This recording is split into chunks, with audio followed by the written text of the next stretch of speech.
Hello दोस्तों, नमस्कार। मैं अर्पित कुमार स्वागत करता हूं आप सभी का मध्य प्रदेश सामान्य ज्ञान के इस प्रश्नोत्तरी पर, जिसका यह 11वां पार्ट है। हर पार्ट में अपन 30 प्रश्नों को हल करते हैं। आज का पहला प्रश्न क्या कहता है? एकमात्र ऐसे स्थान का नाम बताइए जो बौद्धकालीन शिल्प कला के सभी नमूनों के लिए विद्यमान है। बौद्धकालीन शिल्प कला के सभी नमूनों के लिए विद्यमान है। सांची, आसीरगढ़, मुक्तागिरी या खजुराहो। बौद्धकाल के लिए कौन सा सबसे ज्यादा प्रचलित है? सांची इसका सही उत्तर हो जाना चाहिए। अगले प्रश्न की ओर बढ़ते हैं। अगला प्रश्न क्या कहता है? मध्य प्रदेश में पर्यटकों का स्वर्ग किस स्थान को कहा जाता है? पर्यटकों का स्वर्ग, पर्यटकों का स्वर्ग मध्य प्रदेश के पचमढ़ी को कहा जाता है, जो कि होशंगाबाद जिले में स्थित है। इसका सही उत्तर होगा ऑप्शन नंबर डी। अगला प्रश्न है, अद्भुत शिल्प कला के लिए विख्यात खजुराहो किस जिले में स्थित है? खजुराहो में लगभग 22 मंदिरों का अवशेष अभी भी बचा हुआ है। बताना है कि किस जिले में स्थित है। टीकमगढ़, छतरपुर, सतना या शिवपुरी। इसका सही उत्तर हो जाएगा छतरपुर नामक जिले में स्थित है खजुराहो। अगला प्रश्न है, मध्य प्रदेश में वह कौन सा पर्यटन स्थल है जहां पहाड़ी से सूर्यास्त का दृश्य अति मनोहर दिखाई देता है? कौन सी पहाड़ी से सूर्यास्त का दृश्य बहुत अच्छा दिखता है? सनसेट पॉइंट, जो कि माधवगढ़ में स्थित है। अमरकंटक, जो कि मैकाल की पहाड़ियों में स्थित है। धूपगढ़, जो पचमढ़ी में स्थित है, या फिर इनमें से सभी? इसका ऑप्शन होना चाहिए इनमें से सभी, क्योंकि अमरकंटक भी इसीलिए जाया जाता है जब आप सूर्यास्त का दृश्य देख सकें। सनसेट पॉइंट आप नाम ही लिखा हुआ है, इसमें देख सकते हैं। धूपगढ़ तो बिल्कुल सही है, ऑप्शन नंबर डी होना चाहिए, बिल्कुल सही है। अगला प्रश्न क्या है? शारदा देवी, आल्हाउदल तथा संगीतज्ञ उस्ताद अलाउद्दीन खां की नगरी किस नाम को जाना जाता है? कौन सी नगरी को जाना जाता है? शारदा देवी की नगरी, आल्हाउदल की नगरी तथा संगीतज्ञ उस्ताद अलाउद्दीन खां की नगरी कौन सी है? इसका सही उत्तर हो जाएगा मैहर, मैहर। अगला प्रश्न है, हेलियोडोरस का प्रसिद्ध स्तंभ कहाँ उपस्थित है? बेगमगंज में, नसरुल्लागंज में या देवास में या विदिशा में? बताना है हेलियोडोरस का प्रथम स्तंभ कहाँ स्थित है। विदिशा इसका सही उत्तर हो जाना चाहिए। अगला प्रश्न क्या है? सन 1833 में रामगढ़ के किस राजा ने अंग्रेजों के विरुद्ध लड़ाई की थी? रामगढ़ के राजा, इनका सही नाम क्या था? इनका नाम था देवनाथ सिंह। ने अंग्रेजों के द्वारा लड़ाई की गई थी अंग्रेजों के विरुद्ध 1833 में। सही उत्तर होगा देवनाथ सिंह। अगला प्रश्न है, महू में, यह प्रश्न शायद मैंने कवर भी करा लिया है। मध्य प्रदेश में सैनिकों का विद्रोह कब भड़का हुआ था? 1 जुलाई सन 1857। अगला प्रश्न क्या है? सन 1857 में संग्राम में के समय रानी अवंतीबाई ने अंग्रेजों के किस स्थान पर टक्कर ली थी? फिर से पढ़ लेते हैं। सन 1857 के स्वतंत्रता संग्राम के समय रानी अवंतीबाई ने अंग्रेजों से किस स्थान पर टक्कर ली थी? खैरी नामक स्थान पर यह युद्ध हुआ था। अगला प्रश्न है, सन 1930 में बैतूल जिले में घोड़ा डोंगरी क्षेत्र में जंगल सत्याग्रह का नेतृत्व किया गया था। किसके द्वारा किया गया था? प्रश्न यह है। गंजन सिंह कोरकू ने जंगल सत्याग्रह का नेतृत्व किया था घोड़ा डोंगरी में सन 1930 में। इसका ऑप्शन नंबर बी सही होना चाहिए। अगला प्रश्न है, रतलाम में स्त्री सेवा दल की स्थापना कब की गई थी? स्त्री सेवा दल सन 1931 में बनाया हुआ दल था। ऑप्शन नंबर सी सही हो जाएगा। अगला प्रश्न है, ग्वालियर रियासत पर भारत छोड़ो आंदोलन कहाँ प्रारंभ हुआ था? विदिशा में, भिंड में, शिवपुरी में या मुरैना में? आपको इसका सही उत्तर देना है कि ग्वालियर रियासत में भारत छोड़ो आंदोलन का नेतृत्व कहां से स्टार्ट हुआ था। सही ऑप्शन नंबर हो जाएगा विदिशा ए। अगले प्रश्न की ओर बढ़ते हैं। अगला प्रश्न है, मध्य प्रदेश में नमक बनाकर नमक सत्याग्रह किसने शुरू किया गया था? किसने शुरू किया था? नमक सत्याग्रह महात्मा गांधी का एक प्रमुख सत्याग्रह है। यह मध्य प्रदेश में किसके द्वारा शुरू किया गया था? इसका ऑप्शन नंबर बी आपका सही हो जाएगा, दुर्गा शंकर मेहता के द्वारा। अगला प्रश्न है, गांधी जी ने सविनय अवज्ञा आंदोलन की शुरुआत मध्य प्रदेश के किस स्थान से और कब की थी? सविनय अवज्ञा आंदोलन की शुरुआत सन 1939 ईस्वी में की गई थी जबलपुर नामक स्थान से। यह महात्मा गांधी के द्वारा चलाया गया आंदोलन था। अगला प्रश्न क्या है? मध्य प्रदेश में विद्युत मंडल का मुख्यालय कहाँ है? ग्वालियर, भोपाल, जबलपुर या इंदौर? इसका सही उत्तर हो जाएगा जबलपुर मध्य प्रदेश में विद्युत मंडल का मुख्यालय है।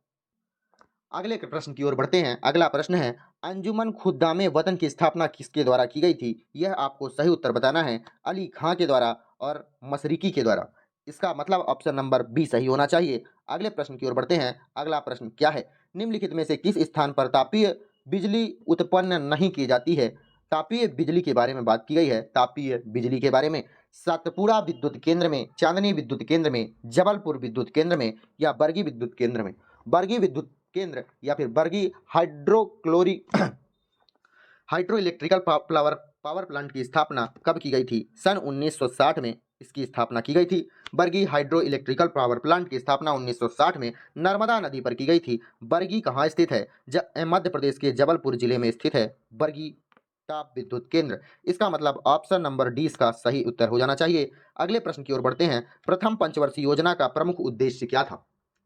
प्रथम पंचवर्षीय योजना का प्रमुख उद्देश्य था कृषि को सुदृढ़ बनाना, मतलब ऑप्शन नंबर 20 का सही होना चाहिए। अगले प्रश्न की ओर बढ़ते हैं। मध्य प्रदेश का प्रमुख समाचार पत्र जो कि ग्वालियर अखबार था, वह किस भाषा में प्रकाशित होता था? बताइए। ग्वालियर समाचार पत्र यह उर्दू भाषा में सन 1840 ईस्वी से क्या होता था? प्रकाशित होता था। अगला प्रश्न है। मध्य प्रदेश के महान कवि तथा स्वतंत्रता सेनानी माखनलाल चतुर्वेदी कौन सा समाचार पत्र निकालते थे? कर्मवीर, गणशक्ति, लोकलहर या उद्भावना? माखनलाल चतुर्वेदी के द्वारा कौन सा समाचार पत्र निकाला जाता था? कर्मवीर इसका सही उत्तर हो जाना चाहिए। ऑप्शन से प्रश्न से ही आप देख सकते हैं स्वतंत्रता सेनानी लिखा हुआ है, मतलब कर्मवीर से ही संबंधित होगा। अगला प्रश्न है। मध्य प्रदेश का इकबाल सम्मान किस क्षेत्र में दिया जाता है? इकबाल सम्मान, इसका सही उत्तर क्या होगा? उर्दू के सर्वश्रेष्ठ रचनात्मक लेखन के लिए इकबाल सम्मान दिया जाता है। अगला प्रश्न है। समाज सेवा हेतु दिया जाने वाला पुरस्कार कौन सा है? समाज सेवा के लिए कौन सा पुरस्कार दिया जाता है? इंदिरा गांधी पुरस्कार दिया जाता है समाज सेवा के लिए, मतलब ऑप्शन नंबर 20 का भी सही होगा। अगला प्रश्न है। पत्रकारिता के लिए कौन सा पुरस्कार दिया जाता है? पत्रकारिता के लिए नरेंद्र तिवारी स्मृति पुरस्कार दिया जाता है, ऑप्शन नंबर सी सही होना चाहिए। अगला प्रश्न है। मध्य प्रदेश के साहित्य परिषद द्वारा सर्वश्रेष्ठ साहित्यिक रचनाओं हेतु निम्नलिखित में से कौन सा पुरस्कार नहीं दिया जाता है? रजनी सुरमा पुरस्कार साहित्यिक रचना के लिए है। पद्मलाल, पन्नालाल बख्शी पुरस्कार भी हाँ ठीक है, बिल्कुल सही है, साहित्य रचनाओं के लिए ही दिया जाता है। वीर सिंह देव पुरस्कार यह भी है, और आचार्य रामचंद्र शुक्ल पुरस्कार भी सम्मान भी साहित्य रचनाओं के लिए दिया जाता है। भैया प्रश्न में तो सब सही है, साहित्य रचनाओं के लिए तो सभी दिया जाता है। एक बार और प्रश्न पूछते हैं। मध्य प्रदेश साहित्य परिषद द्वारा, अच्छा, मध्य प्रदेश साहित्य परिषद के द्वारा यह तीनों पुरस्कार दिए जाते हैं, लेकिन रजनी शर्मा पुरस्कार मध्य प्रदेश साहित्य परिषद के द्वारा दिया जाने वाला पुरस्कार नहीं है, ऑप्शन नंबर ए हो जाएगा। अगला प्रश्न है। मध्य प्रदेश सरकार के द्वारा संगीत में कौन सी फेलोशिप दिया जाता है? संगीत क्षेत्र में कौन सी फेलोशिप दी जाती है? इसका सही उत्तर हो जाएगा संगीत क्षेत्र के लिए अलाउद्दीन खां फेलोशिप दिया जाता है, मतलब ऑप्शन नंबर 20 सही हो जाना चाहिए, बिल्कुल सही है। अगला प्रश्न है। मध्य प्रदेश में पंचायती राज की शुरुआत 2 अक्टूबर सन 1985 में की गई थी, मतलब ऑप्शन नंबर बी सही होना चाहिए। अगला प्रश्न क्या है? आंगनबाड़ी योजना का चयन किसके द्वारा किया गया था? मध्य प्रदेश सरकार द्वारा, ग्राम पंचायतों के द्वारा, नगर पालिकाओं के द्वारा या फिर नगर निगमों के द्वारा? ऑप्शन नंबर 20 का सही होना चाहिए, ग्राम पंचायतों के द्वारा।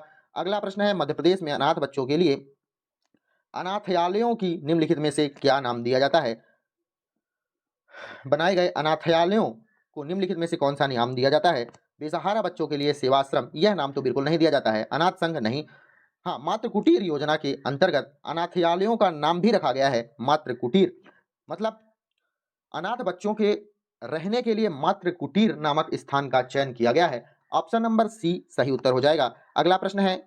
इत्रदार महल कहाँ स्थित है? यह आपको बताना है। इत्रदार महल रायसेन दुर्ग में स्थित है। इत्रदार महल, ऑप्शन नंबर डी सही हो जाएगा। आज का अंतिम प्रश्न क्या है? अशरफी महल में स्थित मस्जिद किस नमूने पर बनी हुई है? कौन से नमूने पर बनी हुई है अशरफी महल? यह महल बनाया गया है दमिश्क के मस्जिद के नमूने पर। दमिश्क के मस्जिद जिस तरह से बना हुआ है उसी तरह से बनाया गया है अशरफी महल को, मतलब ऑप्शन नंबर बी सही होना चाहिए। ठीक है, मिलते हैं आपको अगली वीडियो में। आप अपना ध्यान रखिएगा। वीडियो को लाइक, सब्सक्राइब, शेयर, मतलब वीडियो को लाइक, कमेंट, शेयर और चैनल को सब्सक्राइब करिएगा। धन्यवाद।